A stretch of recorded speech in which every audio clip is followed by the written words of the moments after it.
7 generations ago, things were pretty good in the Great Lakes Basin. As new people migrated west, the landscape began to change.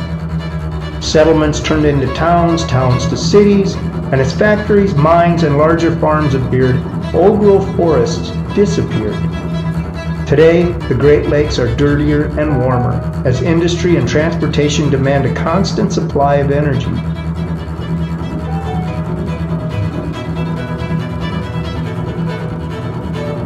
The Earth's atmosphere once had 275 parts per million of carbon dioxide. Now it's 404 parts per million. And people are waking up. We're experiencing climate change where we live, seeing changes in our own backyards. We're seeing extreme temperatures, storms, frequent floods, loss of native plants and animals. Right now, we're waking up to the risks posed by multinational fossil fuel corporations, hauling dangerous fracked oil and tar sands oil laced with chemicals across our land and water. Through aging 65-year-old pipes routed through forests, rivers, and lakes, and on dangerous tanker cars through our neighborhoods next to daycare centers and schools. This oil transportation network carries 2.7 million barrels a day. As if that's not already too much of a risk, the fossil fuel industry wants to increase transport to over 4.6 million barrels a day, with pipeline projects like the Alberta Clipper, Sandpiper, Line 3 relocation, Line 61 Twin, and Line 5 replacement. Where is all this oil going? This expansion is a threat to our precious land and water and breaks promised rights to tribal nations. Since 1979, there have been over 31 major oil spills. Places like Clearbrook, Grand Rapids, Toledo.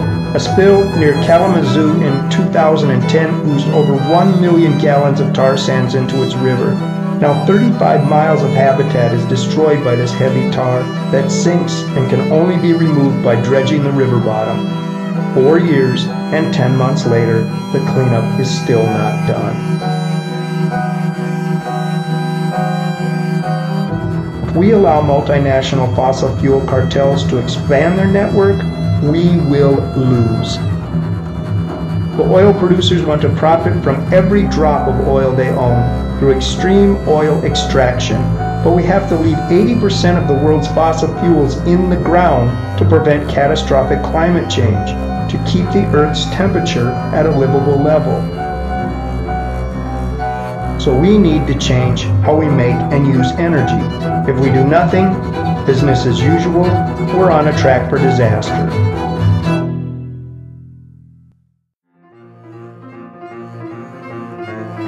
Where do we want to be 7 generations from now? Change starts with simple conversations, neighbors talking to neighbors, naming the real problem and taking action. Doing something together, that's a lot of power. That's a lot of hope. The good news is that many people are already doing so much to affect change. We know that we can create new ways to power our lives. We're already doing it.